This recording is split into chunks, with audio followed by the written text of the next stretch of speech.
ચીને ભારત પાસેથી એક એવી મોટી તક છીનવી લીધી છે જેની અસર આવનારા વર્ષોમાં ભારતની સુરક્ષા પર પ્રભાવ પડી શકે છે. બાંગ્લાદેશનો જે મહત્વનો પ્રોજેક્ટ વર્ષોથી ભારત માટે રાખ્યો હતો તે હવે ચીનના હાથમાં આવી ગયો છે. આખરે મોગલા પોર્ટમાં એવું શું છે કે ભારતની ચિંતા વધી ગઈ છે? આખો મુદ્દો સમજાવું એની પહેલા મને ફોલો કરી લેજો. બાંગ્લાદેશનું મોગલા પોર્ટ સામાન્ય બંદર નથી. બાંગ્લાદેશનો બીજો સૌથી મોટો સમુદ્ર છે અને બંગાળની ખાડીમાં એવી જગ્યા ઉપર આવેલો છે જ્યાં ખાસ કરીને ભારતના પૂર્વ દરિયાકાંઠા અને ઉત્તર પૂર્વ ભારતની દ્રષ્ટિએ જીઓપોલિટિકલ મહત્વ ખૂબ જ વધારે છે. મોગલા પોર્ટ ભારતની સરહદથી અંદાજે ખાસ કરીને 80 કિલોમીટર દૂર અને કોલકાતાથી લગભગ 188 કિલોમીટર દૂર આવેલ છે. બીજી બાજુ જોઈએ તો ખાસ કરીને ભારતના ઉત્તર પૂર્વના 8 રાજ્યોને દેશની બાકીના ભારત સાથે જોડતો ચિકન નેક એટલે કે સિલિગુડી કોરિડોર પણ આ વિસ્તારથી બહુ દૂર નથી. આ કોરિડોરનો સૌથી સાંકડો ભાગ માત્ર 20 થી 25 કિલોમીટર જેટલો પહોળો છે, એટલે આ સમગ્ર વિસ્તાર ભારત માટે ખૂબ જ સંવેદનશીલ માનવામાં આવતો હતો. 2015માં ભારત અને બાંગ્લાદેશ વચ્ચે એક મહત્વનો કરાર થયો હતો. આ કરાર હેઠળ મોગલા પોર્ટની નજીકના આર્થિક ઝોનના વિકાસ માટે ભારતને મોટી ભૂમિકા આપવામાં આવી હતી.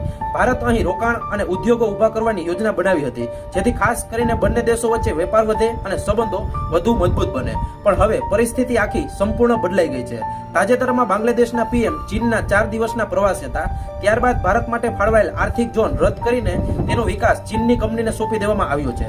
એટલે જ્યાં ભારતે વર્ષો સુધી આયોજન કર્યું હતું ત્યાં હવે ચીન પોતાની હાજરી મજબૂત કરશે. આ માત્ર એક નિર્ણય નથી. છેલ્લા કેટલાક સમયથી બાંગ્લાદેશે તીસ્તા નદીના પુનર્વિકાસ પ્રોજેક્ટ માટે પણ ચીનનો સહયોગ સ્વીકાર્યો હતો અને ચિટ્ટાગોંગા વિસ્તારમાં ઔદ્યોગિક વિકાસ અને અન્ય મોટા ઇન્ફ્રાસ્ટ્રક્ચર પ્રોજેક્ટ માટે પણ ચીનને પ્રાથમિકતા આપવામાં આવી હતી. એટલે ધીમે ધીમે એવા મહત્વના પ્રોજેક્ટો જ્યાં ભારતની મોટી ભૂમિકા ભજવવાની શક્યતા હતી અથવા તો જ્યાં ભારત પોતાનો પ્રભાવ જાળવવા માંગતું હતું ત્યાં હવે ચીનનો પ્રભાવ સતત વધી રહ્યો છે. સવાલ એ છે કે ભારત માટે આટલી મોટી ચિંતા કેમ છે? કારણ કે ચીન પહેલેથી જ પાકિસ્તાનના ગ્વાદર પોર્ટ, શ્રીલંકાના હબનટોટા પોર્ટ અને હિન્દ મહાસાગરના અન્ય પોર્ટ પર મહત્વના બંદરોમાં મોટું રોકાણ કરી ચૂક્યું છે. હવે જો બાંગ્લાદેશમાં પણ ચીનનો પ્રભાવ સતત વધે તો બંગાળની ખાડીમાં પણ તેની હાજરી મજબૂત બનશે. હાલમાં મોગલા પોર્ટમાં કોઈ ચીની સૈન્ય બેઝ નથી, એવો કોઈ સત્તાવાર પુરાવો પણ મળ્યો નથી. ચીન અહીં સૈન્ય ઉપયોગની મંજૂરી પણ આપવામાં આવી નથી. પણ ઘણા જીઓપોલિટિકલ નિષ્ણાંતો માને છે કે વેપાર અને ઇન્ફ્રાસ્ટ્રક્ચરના નામે વધતી હાજરી ભવિષ્યમાં સુરક્ષાની દ્રષ્ટિએ ભારત માટે પડકારજનક બની શકે છે. આનો અર્થ એ પણ નથી કે ભારત તરત જ કોઈ સૈન્ય હુમલો થવાનો છે,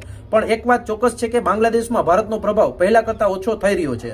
ચીનનો પ્રભાવ સતત વધી રહ્યો છે. હવે જોવાનું રહેશે કે ભારત આ પડકારનો સામનો કેવી રીતે કરે છે. હવે સૌથી મોટો પ્રશ્ન એ છે કે શું બાંગ્લાદેશ ધીમે ધીમે ભારતથી દૂર જઈને ચીન તરફ વધુ ઝૂકી રહ્યું છે? તમને શું લાગે છે? આ માત્ર એક વેપારનો નિર્ણય છે કે દક્ષિણ એશિયામાં જીઓપોલિટિકલમાં મોટો એક ફેરફાર થઈ રહ્યો છે?